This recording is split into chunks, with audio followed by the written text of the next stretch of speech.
आज के इस जलसे के सदर all India Muslim OBC organisation के राष्ट्रीय अध्यक्ष मेरे चाचा सम्माननीय शबीर अंसारी साहब, मंच पर मौजूद मेरे बड़े भाई अब्दुल रशीद पहलवान साहब, यूसुफ निज़ामी साहब, मेरे दूसरे दोस्त जिन्होंने बचपन में हमने तालीम साथ में हासिल की, ऐसे मुतवल्ली और वक्फ बोर्ड के साबिक़ा मेंबर मौलाना जमील अहमद रजवी साहब, औरंगाबाद से आए हुए हमारे यूसुफ निज़ामी साहब, हमारे दूसरे अब्दुल क़य्यूम नदवी साहब, यहाँ पर बुज़ुर्ग शख्सियत हमारी जो उलमाए कराम के साथ में उनको गाइडलाइंस करने का काम करती है, ऐसे मौलाना रईस साहब, अहमद बिन सईद चौ साहब, मेरे बड़े भाई मोबिन लाला साहब, विलास डोलसे जी जिन्होंने अभी बहुत अच्छी तकरीर की है, मेरा छोटा भाई अब्दुल सगीर, शेख माजिद जिन्होंने बहुत अच्छा संचालन वो कर रहे हैं, और मैं उनको दिल की गहराइयों से मुबारकबाद पेश करता हूँ कि वाकई में उन्होंने एमआईएम के माध्यम से जालना में नहीं बल्कि जालना ज़िले में एक अच्छा मकाम हासिल किया है।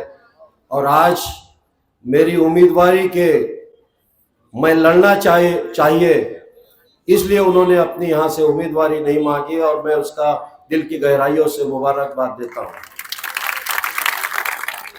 हमारे इनायत मामू साहब, रहीम सेठ बाबर, रफ़ीक सर, हमारे दूसरे उलमाए कराम हाफिज जुबैर साहब, मेरे भतीजे कामरान खान, सभी का नाम ले सकता हूँ लेकिन वक्त की कमी को देखते हुए यहाँ पर जमा हुए हमारे तमाम नौजवान साथियों, बुजुर्गों, उलमाए कराम, मेरी पर्दा नशीन माँ बहनों, अस्सलाम वालेकुम रहमतुल्लाहि व बरकातुहू।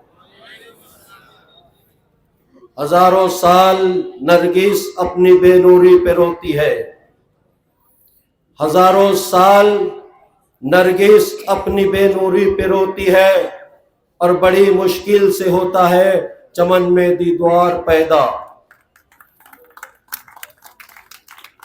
ये कौम और मिल्लत का जज्बा देखकर मैं जिस तरह से 15 दिन पहले या 1 महीना पहले मेरी अहलिया को मैंने कहा था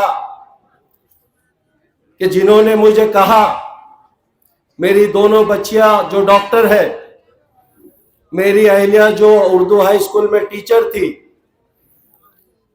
बड़े चिंतन और मंथन में थी कि आपने इस दलदल में नहीं जाना चाहिए, आपने इलेक्शन नहीं लड़ना चाहिए। लेकिन मैंने उनको मेरे बच्चों के मौजूदगी में कहा, अगर उलमाए कराम की आवाज है, मेरे इस समाज की आवाज है कि अब्दुल हफीज, आपने इस विधानसभा क्षेत्र से पार्टी से टिकट मांगना चाहिए और इलेक्शन लड़ना चाहिए, और बाद में अगर पार्टी ने टिकट नहीं दी तो भी आप आजाद उम्मीदवार की हैसियत से इस विधानसभा का इलेक्शन लड़ना चाहिए। तो इस भूमिका को लेकर मैं आज ये इलेक्शन लड़ रहा हूं। मैंने हमारे घर में कहा कि कहीं ना कहीं अब्दुल हफीज जो खड़ा है वो जिस समाज से आता है, उस समाज का भी अब्दुल हफीज पे हक है, और मैं वो हक, उन्होंने जो मुझे कहा है, मैं बिल्कुल लड़कर ही रहूंगा। और आज मैं आपके सामने उन उलमाए कराम की दुआओं से, आपकी दुआओं से आज इस इलेक्शन में मैं खड़ा हूं, और अल्लाह की जात से उम्मीद हूं कि जिस तरह का जज्बा महाराष्ट्र के कहीं विधानसभा में दिखता नहीं, वो जालना विधानसभा में पहली मर्तबा 1947-1952 के बाद में देखने को मिल रहा है। मुझे अफसोस है कि मैंने 2014 में यही मेरे भाई के खिलाफ में मैंने पार्टी की जिम्मेदारी को निभाया। मुझे यह महसूस हुआ कि जिस पार्टी का मैं वफादार सिपाही हूं, मैं अध्यक्ष हूं, मैं सदर हूं, कहीं यह मैसेज न जाए कि मैंने उसके खिलाफ में कोई काम किया। लेकिन आज बड़े अफसोस के साथ में कहना पड़ता है कि जिनके लिए हमने सब कुछ किया, आज वो कहते हैं अब्दुल हफीज कौन है। मैं उस कंसेप्ट को मानता हूं जिस कंसेप्ट ने यह लिखा है कि अगर तुम्हारे पैर से किसी ने कांटा निकाला तो उसका एहसान आप मानिए। मेरे बड़े भाई अहमद बिन सईद चौश मौजूद है।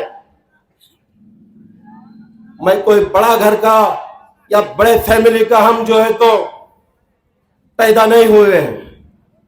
रशीद भाई हो, चाहे मैं हो, चाहे मेरे रफीक सर हो, हम ऐसे परिवार से आते हैं कि जहां पे हमने कष्ट करके मेहनत करके पैसा कमाया।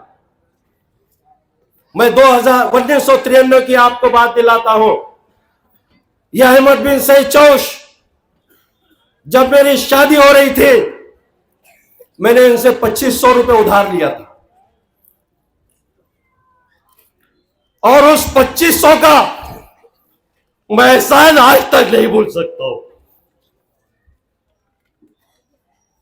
मैंने उनके साथ में बहुत हमदर्दी की, लेकिन जो उस टाइम पे मुझे मदद की थी, वो मदद को मैं भूलने वाले नहीं हूं, मरते दम तक नहीं भूलूंगा। यह एहसान का जज्बा हम रखते हैं।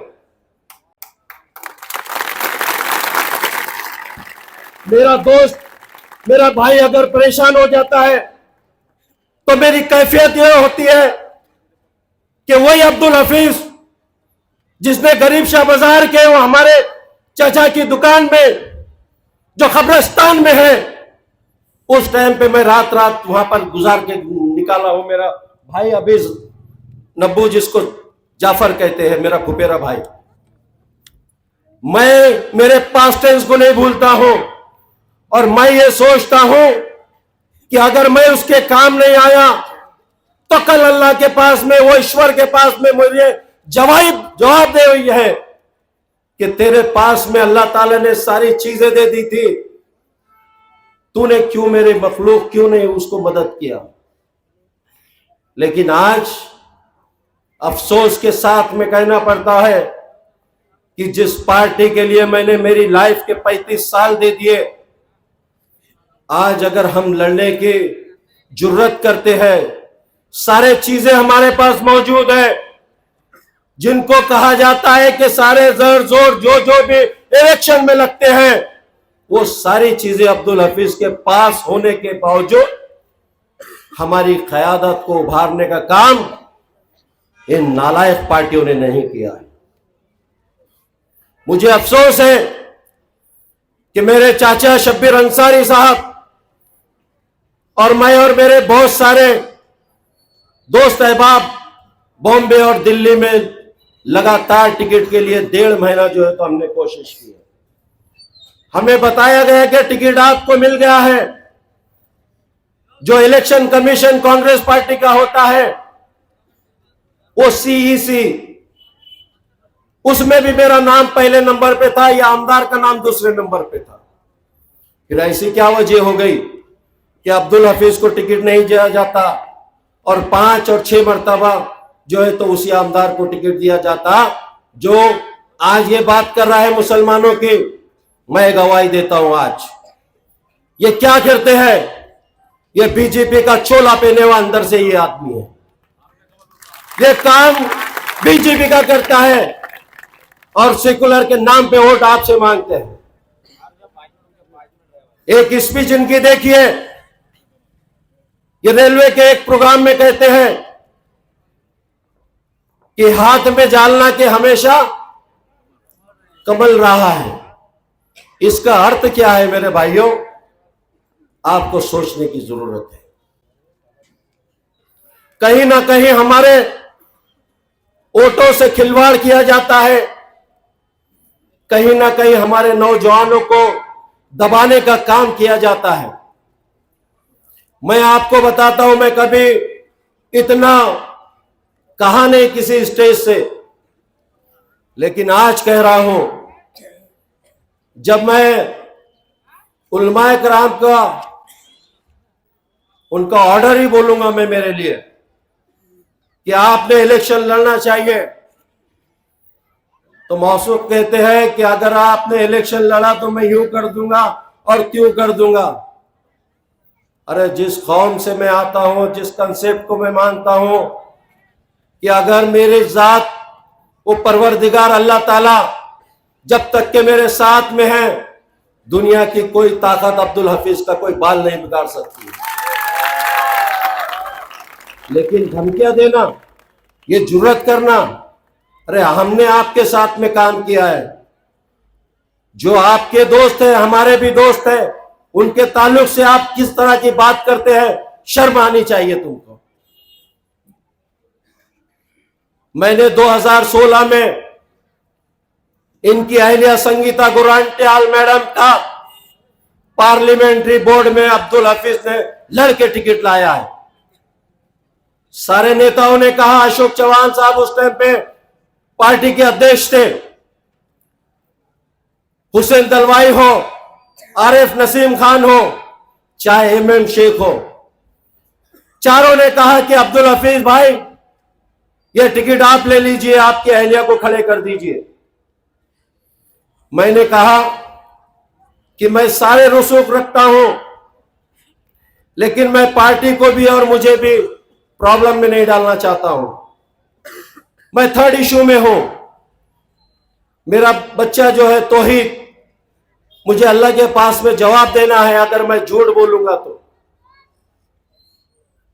मेरा थर्ड इशू है और मैं इलेक्शन नहीं लड़ना चाहता हूं। ये सड़े हुए इलेक्शन के लिए कल मुझे जवाब दे अल्लाह के पास में कि तेरी औलाद होते हुए तूने क्यों कहा कि वो मेरा बच्चा नहीं है या थर्ड इशू नहीं है तुझे।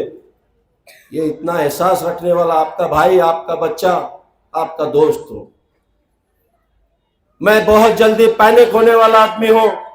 किसी ने कुछ कहा तो बहुत जल्द मेरे आंखों से आंसू निकलने वाले, लेकिन इस इलेक्शन ने और इस जज्बे ने आपके मुझे यह एहसास तक नहीं होने दिया कि मैं इलेक्शन लड़ रहा हूं। क्यों? कि मुझे पता है कि आप सब मेरे साथ कांधे से कांधा लगा के खड़े हैं। मैं आपको बताता हूं कि जब कौम और मिल्लत एक साथ खड़े हो जाती है तो उसका असर आज 287 विधानसभा छोड़ दीजिए और ये 288 विधानसभा का आज महाराष्ट्र में जिक्र हो रहा है। क्या जिक्र हो रहा है कि 4 बार का एक एमएलए जो माजी मंत्री भी रहा है, जो शिवसेना का गद्दावर नेता था, एक तरफ 15 साल का एक आमदार है जो कांग्रेस का चोला पहनकर बीजेपी का मददगार है। इतने दोनों की डिग्निटीज में यह एक आजाद और अपक्ष उम्मीदवार जो पत्रकार के नाम से जाना जाता है, तो इसने कुछ करिश्मा करके दिखा दिया। यह करिश्मा मेरा, यह आपका नहीं है, यह उस परवरदिगार का है।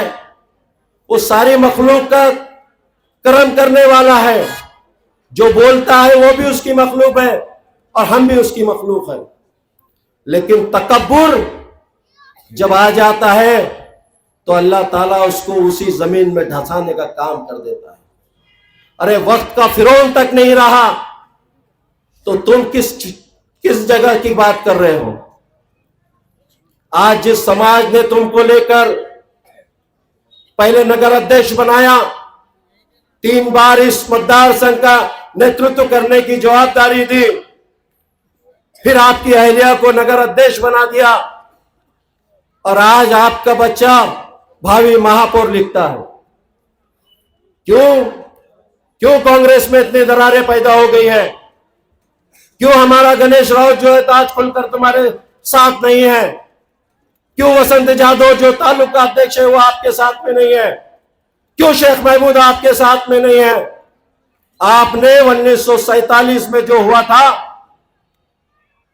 अंग्रेज तो चले गए, उनका नारा था कि फूट डालो और हुकूमत करो। 47 के पहले अंग्रेजों ने मुसलमानों को और हिंदुओं को लड़ाने का काम किया, जाति जाति में तेल निर्माण की, और अंग्रेज तो चले गए 47 में, लेकिन उनके वंशों को छोड़कर चले गए। आज वो हमको लड़ाने का भी काम करते हैं।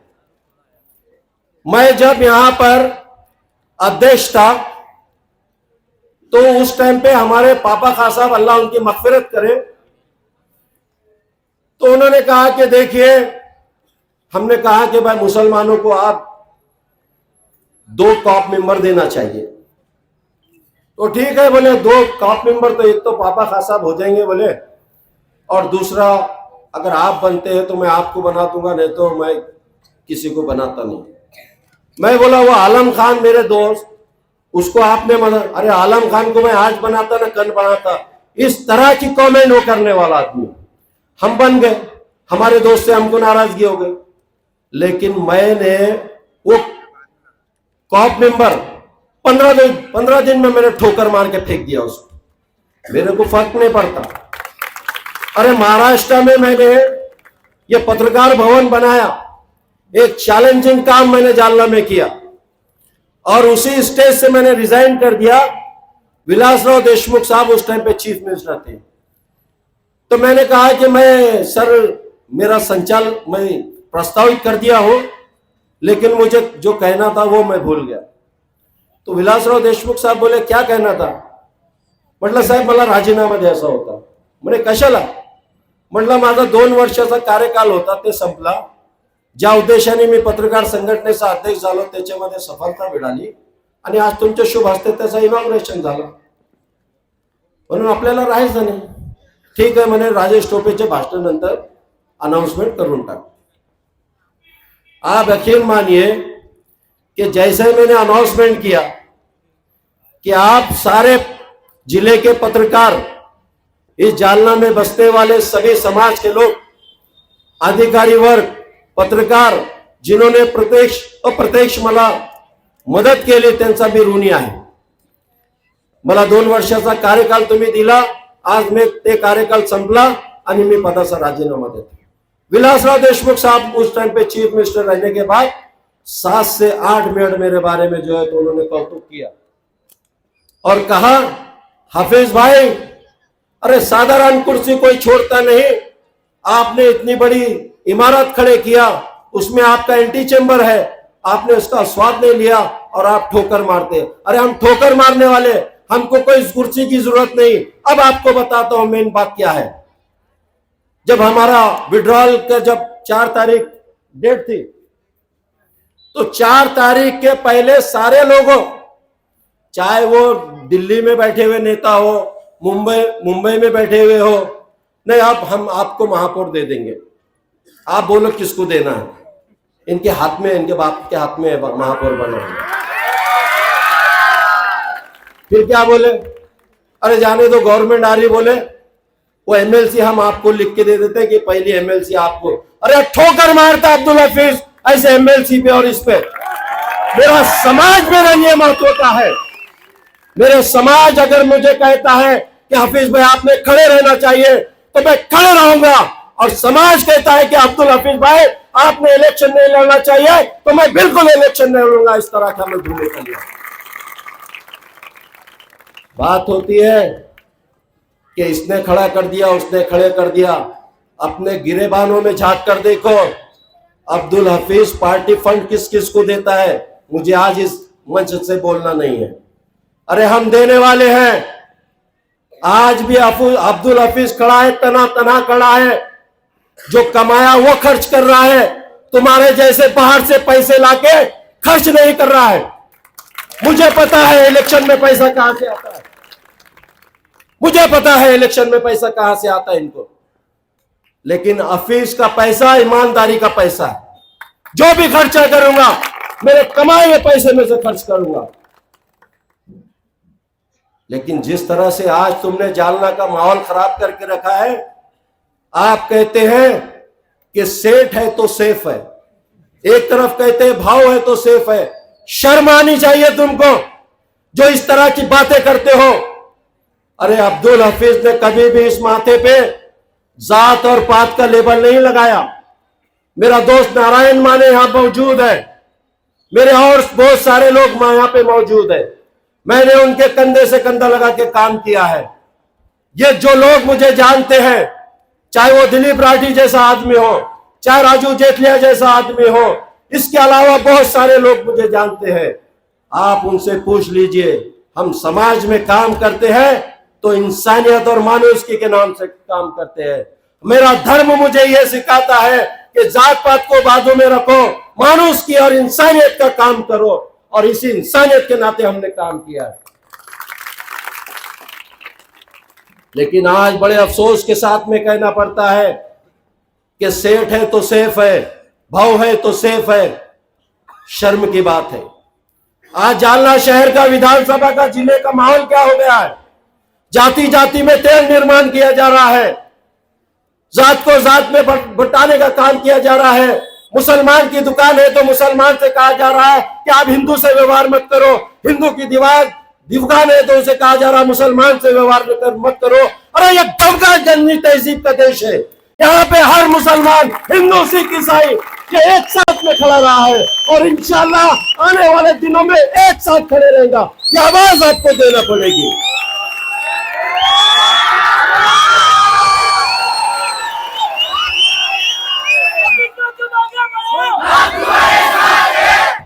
मैं आप आज इस जलसे के माध्यम से कहना चाहता हूं, मैं चुनकर आ रहा हूं, इसमें दो राय नहीं है। मैं चुनकर आ रहा हूं। मेरा समाज अगर मेरे साथ में खड़ा है तो मुझे गर्व है, लेकिन उसके साथ साथ मुझे गर्व इस बात का है कि सारी जाति और धर्म के लोग आज मेरे साथ खड़े हैं और वो कह रहे हैं हफीज भाई, अब ये दोनों का 35 साल का वनवास इस जालना विधानसभा से आपको खत्म करना है और उसके बलबूते पे हम आपको चुनकर दे रहे हैं।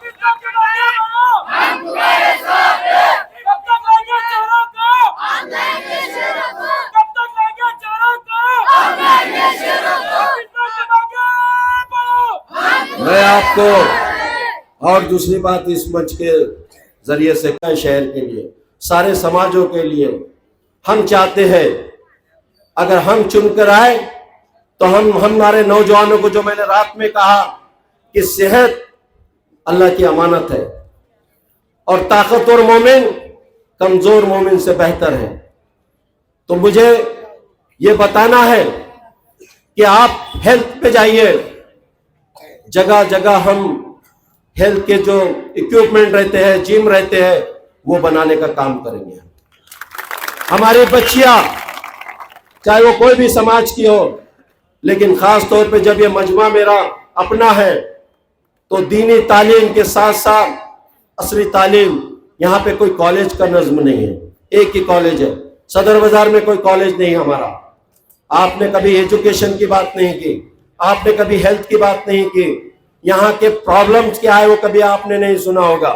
मैं बड़े इससे बात कर रहा हूं कि जो प्रशासन रहता है, बहुत सारे पढ़े लिखे लोग हैं, मैं मेरी कोई बड़ी बात नहीं कर रहा हूं, लेकिन प्रशासन के जो अधिकारी होते हैं, अपने जालना में कलेक्टर होता है, डिस्ट्रिक्ट है ना, यहां पर देखिए कि ये आजी और माजी, ये 90 से जो सिलसिला चलता आ रहा है तो 2024 और 2024 में वो अल्लाह के, वो ईश्वर के करम से ये दोनों भी हट रहे और तीसरा आ रहा है।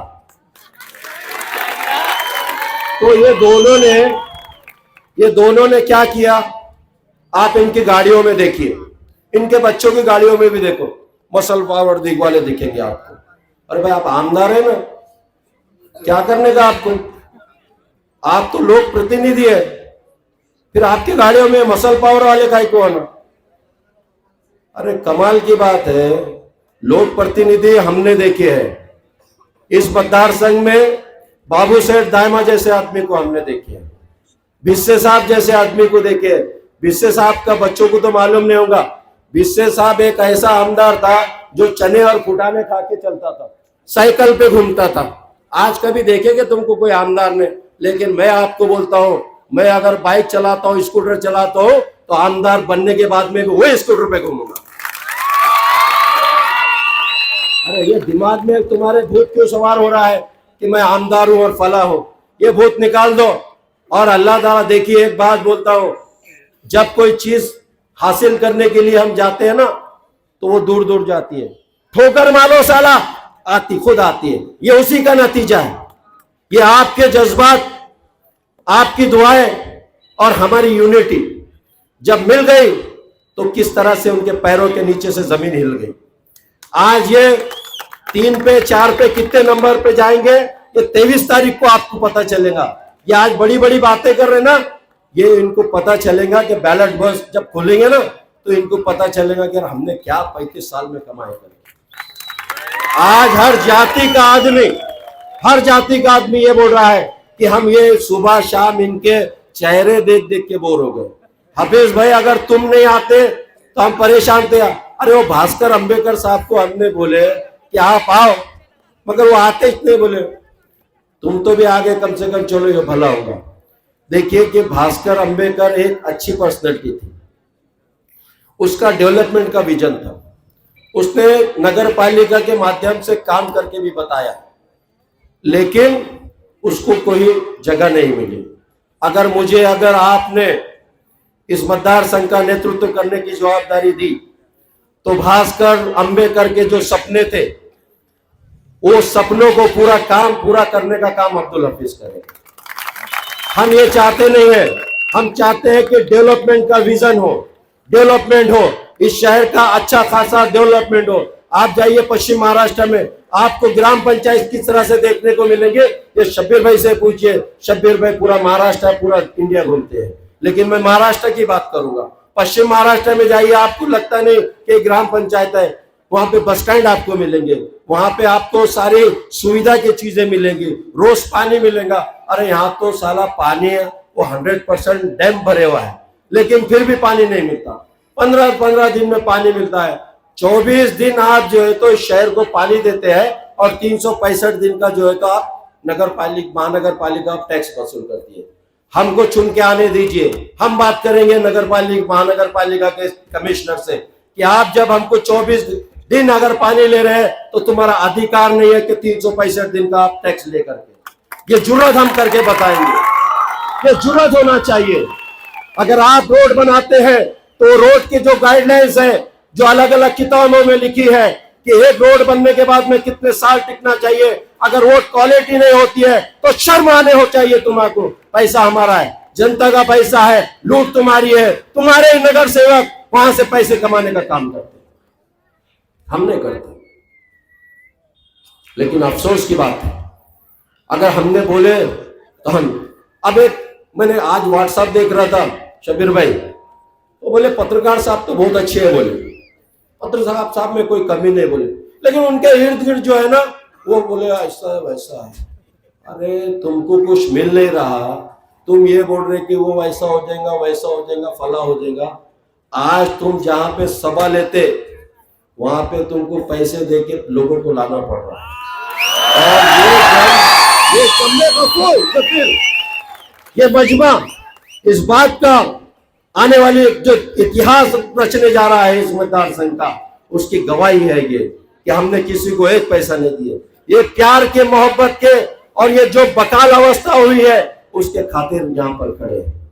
एक बात हो रही है, एक बात ये हो रही है कि वोट जहात हो रहा, वोट जहात की तो कोई बात ही नहीं है। अब ये मौसूफ भी बोल रहे वोट जहात हो रहा है। अरे भाई, हमारे बाजू में जयरंगे पाटिल एक मराठा समाज का आदमी है, कॉमन मैन है। वो जब अपने समाज के लिए आगे आता है, हमारे उसके समाज को इकट्ठा करता है। मेरा समाज अगर अब्दुल हफीज के साथ में खड़ा रहता है तो इसमें बुरा क्या है? अरे भाई, आज मेरा समाज मेरे साथ में है करके अब्दुल हफीज की कोई जो है तो हैसियत है। अगर अब्दुल हफीज अकेला तना खड़ा रहा और आप लोग अगर नहीं रहे तो उस नालायक की क्या हैसियत है उसको मालूम होना चाहिए। तो अगर कोई भी समाज का व्यक्ति अगर उसके समाज के लिए खड़े रहता है, मेरा समाज मेरे साथ में खड़ा है, तो वोट जात की बात ही नहीं हो सकती ना। अरे ये समाज तो मेरे साथ साथ खड़ा है, लेकिन इतर समाज जो मेरे साथ में खड़ा है विश्वास के साथ में, तो वोट जात का तो सवाल ही नहीं होता है। हम तो प्यार करने वाले हैं, नफरत करने वाले नहीं है। और जो भी लोग मुझे जानते हैं शहर में, वो जानते हैं कि अब्दुल हफीज क्या है करके। इसीलिए मैं कह रहा हूं कि हम आने के बाद में ये सारी सिस्टम को हम चेंज करेंगे और इनको ऐसा लगेगा कि भाई 35 साल साला हमने गुजार दिए, ये साला एक आकर जो है तो ये 5 साल में अगर कर गए तो हमारे शटर ही बंद होने वाले। ये शटर बंद शटर बंद शटर बंद कर जो नारा लग गया हमारे भाई साहब ने निकाले, तो साला ये तो हमको कभी नहीं होगा। लेकिन मैं आपको गवाही देता हूं, अगर मेरे 5 साल आपने मुझे काम करने की संधि दी है, तो मैं 4.5 साल के बाद में जो मेरा डेवलपमेंट का विजन रहेगा, जो ब्लूप्रिंट मैं तैयार करूंगा इस मतदार संघ की, और 4.5 साल में अगर मैंने वो काम नहीं किए या किए तो मैं लोगों के सामने जाऊंगा, पूरे मतदार संघ के, कोई जाति पाति का प्रश्न नहीं, पूरे मतदार संघ में फिरूंगा और कहूंगा कि देखिए 2024 में आपने मुझे बड़े विश्वास के साथ में चुनकर लाया। अब 2029 आने वाला है, इलेक्शन 6 महीने के बाद लगने वाले हैं। अगर मैंने काम किया है, आपको लगता है, तो आप मुझे बताइए कि मैं खड़े रहना चाहिए या नहीं रहना चाहिए। आपको लगता है कि अब्दुल हफीज ने दोबारा खड़ा रहना चाहिए तो मैं खड़े रहूंगा। और अगर आप बोलते हैं कि नहीं आपने कुछ नहीं कहा, आप घर पे जाइए, अब इसके बाद में आपने उम्मीदवारी दाखिल नहीं करता, तो मैं आपको भरोसा दिलाता हूं कि इस मतदार संघ का मैं लाज रखूंगा और उन्होंने जो आदेश दिया वो आदेश को पालन करूंगा। मैं आपसे एक बार फिर गुजारिश करता हूं कि आने वाली 20 तारीख को मेरा जो निशान है पेन की नीब जो 15 नंबर बटन पर है, उसको भारी अक्षरों से आप कामयाब करिए और 23 तारीख को इस जालना विधानसभा का एक नया इतिहास रचने का काम आप करिए।